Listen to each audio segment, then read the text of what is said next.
在普京签署法律之后，俄法律信息网站2月28号公布相关文件，正式宣布俄方暂停履行新削减战略武器条约，何时恢复履行将由俄总统决定。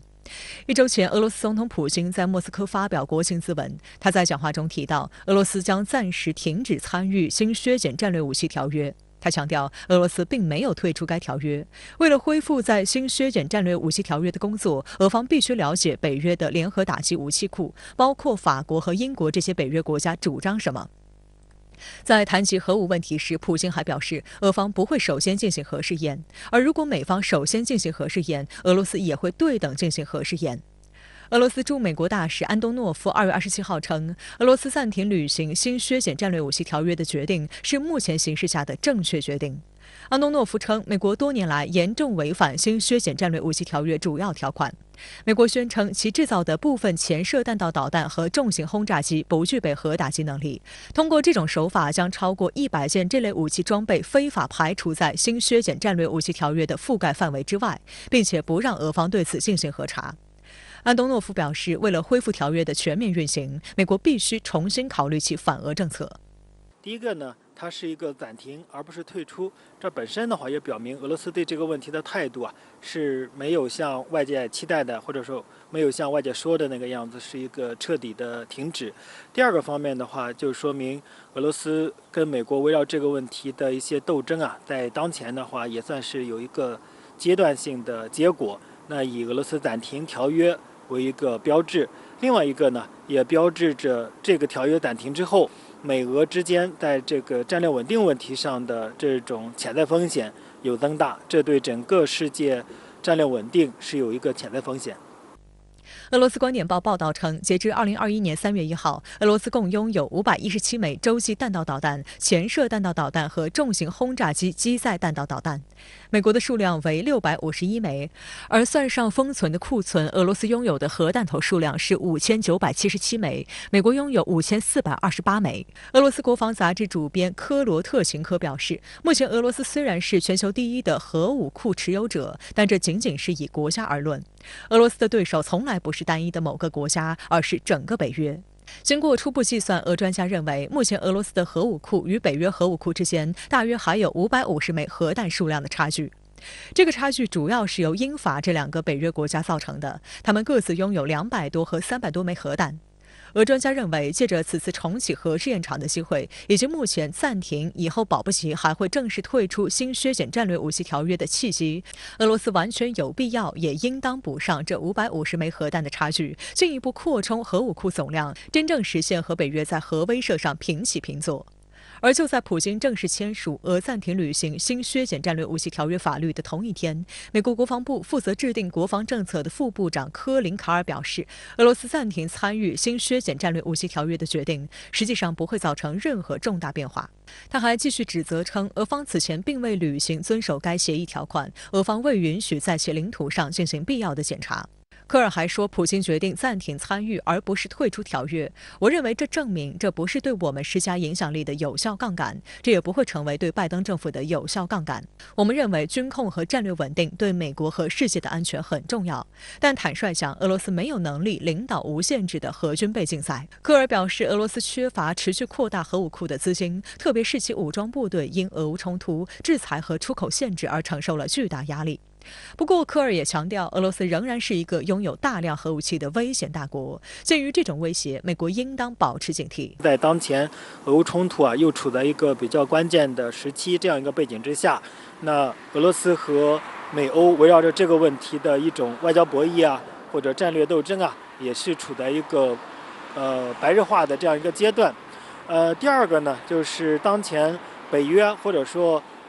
西方呢，围绕着俄乌冲突，在这个问题上，在跟俄罗斯有一些新的，不管是我们讲的战略外交甚至是在安全领域的这种博弈那也仍在持续。新削减战略武器条约由美俄两国于2010年签署，原有效期10年，后延期至2026年。它是两国在核裁军领域的关键条约。美俄拥有全世界核武器数量的90%以上。新削减战略武器条约旨在对两国的核武器装备进行限制。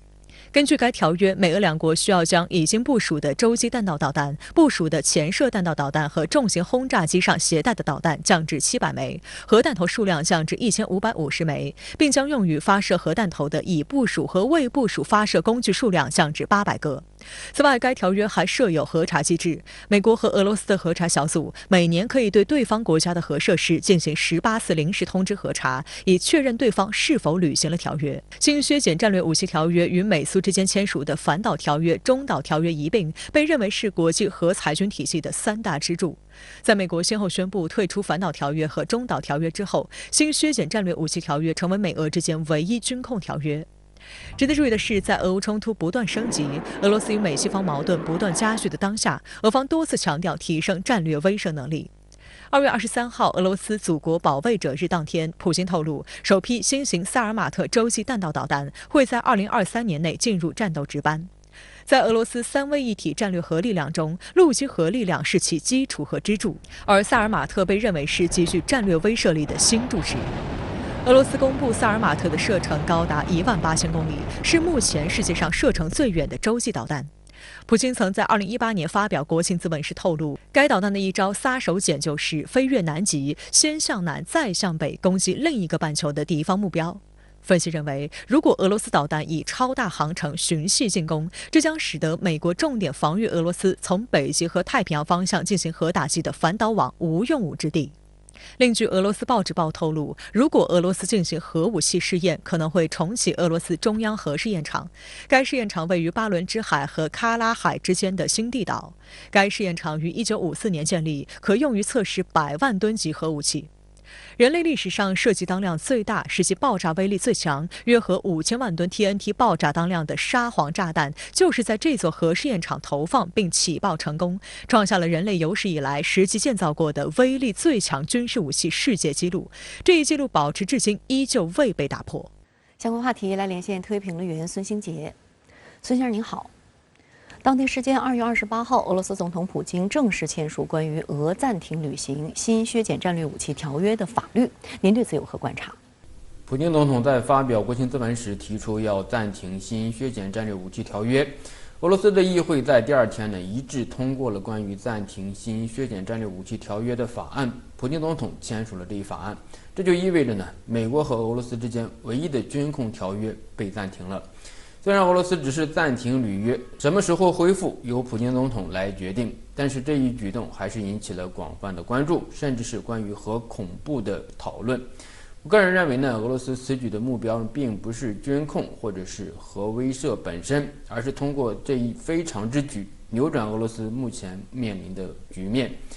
俄罗斯驻美国大使安东诺夫就认为说，美国多年来一直严重违反新削减战略武器条约的主要条款。这一条约的核心的条款就在于规定了美俄两国的核弹头及其载具的数量。另外就是双方互相核查。事实上美俄之间达成并且履行这一条约，既有利于全球战略平衡和稳定，又能够减少各自在核武器的投入。此前，美国退出了反导条约和中导条约，一个理由就是美国认为美俄之间在这一领域失衡了。俄罗斯此次暂停新削减战略武器条约大概也是出于这样的原因，也就是美俄之间的战略失衡。一个是安东诺夫所说的美国是不是不遵守核心条款而不断的发展潜射导弹和重型轰炸机，而这些武器又没有受到条约的约束。另外一个就是现在俄乌冲突还在继续，美国及其北约持续给予乌克兰军事援助，尤其是常规武器装备改变了乌克兰战场的态势。俄军在这一战场受到了很大的牵制和消耗。俄罗斯作为一个核大国，虽然也有施加核威慑的想法和意图，但是过去1年中，俄罗斯也基本确认了不使用核武器的底线。暂停新削减战略武器条约，以及公开俄罗斯的核弹头的家底，并且宣布洲际弹道导弹将进入战斗值班，这一系列的动作其实是带着跟美国打明牌的意思。俄罗斯的目标可能有2个，第一个是增强俄罗斯的核威慑力。核威慑力至少包括2个方面，一个就是核能力。俄罗斯公开自己的核武器的家底以及展示萨尔马特导弹，主要是为了显示自己的能力。另外就是使用核武的意志。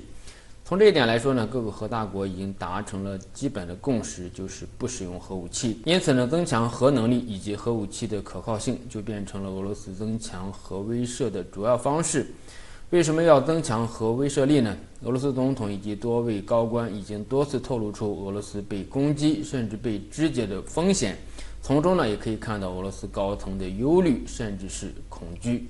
第二个目的就是通过核武器来撬动美国和北约，以此作为筹码向北约施压，减少或者限制向乌克兰的援助。也就是说，俄罗斯以核威慑来制衡北约在乌克兰常规武器的投入和优势。